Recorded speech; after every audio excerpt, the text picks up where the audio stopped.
Good morning mga idol!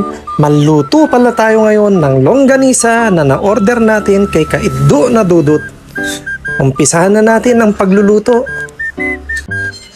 Para maluto ang longganisa ay kailangan muna natin itong pakuluan sa tubig. Huwag po kalimutang takpan para hindi agad matuyuan.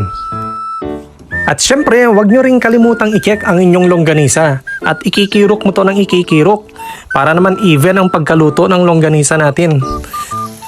At pag natuyo na ang tubig na nilagay sa ating longganisa, ay hayaan itong iprito sa sarili niyang mantika. Ayan, ikirok natin ulit para hindi naman siya magasi. At ayan, malapit na maluto ang ating longganisa. Mananoy, singo na.